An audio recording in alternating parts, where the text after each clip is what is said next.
Hi. So there is a new open world vampire RPG game coming from former studio head of The Witcher 3, lead quest designer of The Witcher 3 and Cyberpunk, and it looks really good. We're going to talk about it. I'm going to break down a bunch of key elements from the game that has me really excited. So if you're new here and you love all things RPGs, Bethesda games, The Witcher, Mass Effect, if any of that kind of stuff sounds good to you, consider leaving a like at the least and a sub at the most. Thank you so much. Let's go.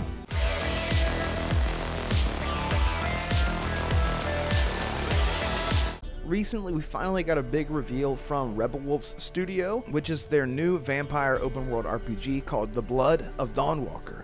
It's a new single-player, third-person fantasy action RPG that started development over 2 years ago in Unreal Engine 5, and a full gameplay reveal is coming in summer 2025. You play as Cohen, who's very energetic and becomes a Dawnwalker, not human, not vampire, but something in between, and you can traverse both worlds of humanity and creatures of the night.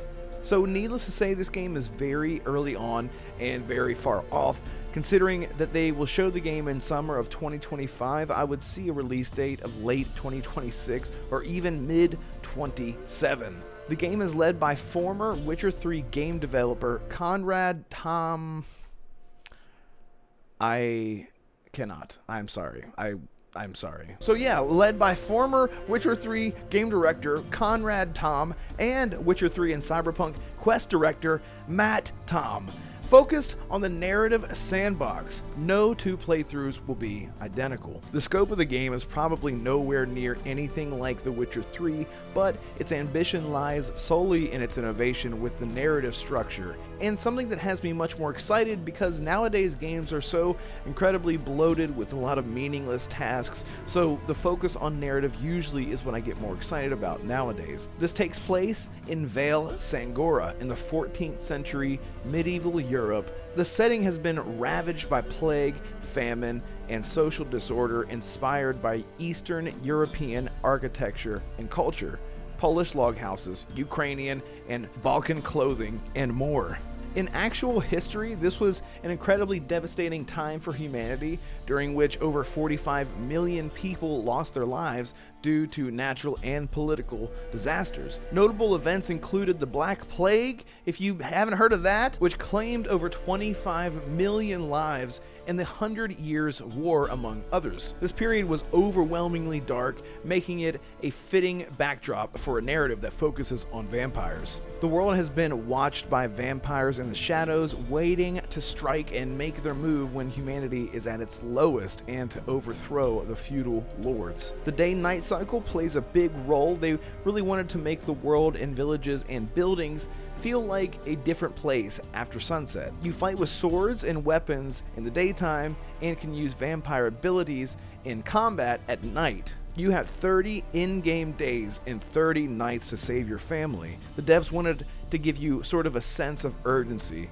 When you complete an objective/quest, time moves forward, but time doesn't pass in real-world time. You can manage how to use time as a resource. Now, of course, the first thing that pops into my head is the Persona games. In the Persona games, you have things that you need to accomplish, whether it be daytime or night. Time is infinite within each day or night. Time only passes whenever you do things like meeting with friends, doing a quest, and whatnot. I think the structure works really well, and I'm really excited to see how they implement their Persona-like time system. Because it never really feels like you are rushed in any way, but more importantly, you feel like you have a schedule that you need to be diligent about and pay attention to the things that you need rather than the things that you want. You meet many characters throughout the game with their own goals and ambitions, which may make you friends or put you in the opposition to them. There's a blood hunger mechanic where you need to feed throughout your playthrough. If you talk to someone and have gone way too long without feeding first, you might actually lose control and eat them. And yes, even your best friend. Can you imagine that? Something that many games, especially RPGs, strive for and advertise as something groundbreaking is true choice and consequence. Here we get a good idea of actual, real, hardcore choice and consequence based on your actions or your inaction. It's sort of like killing off the big movie star right at the beginning of the movie, where no one is safe, not even the main characters. This is something that I think a lot of games really should lean into and not feel like they have to play it safe with a star-studded cast, keeping everyone alive throughout the entire game. In this world, the vampire's teeth don't stop growing, so the older vampires have a lot of teeth. They aren't visible at first, but can extend as their mouth opens. Once again, this reminds me a lot of The Witcher 3, where the vampires are not like Dracula, these charming, charismatic, beautiful type all the time. Most of the time, they are pretty scary looking and much more monstrous. The vampires are led by Brensis, a powerful, old vampire that wants to change the world, that twists old religious beliefs and takes advantage of social turmoil to turn himself into sort of like a messianic figure. Messianic? I mean, I know what the word means, whatever. The vampire leadership isn't black and white, but more gray as they overthrow violent and corrupt feudal lords, but also killed people to eat, conducted blood masses at church, etc. And Brensis is sort of the active antagonist that will react to your actions and decisions and will set edicts in the game that will become obstacles to the player, like military checkpoints, just as an example.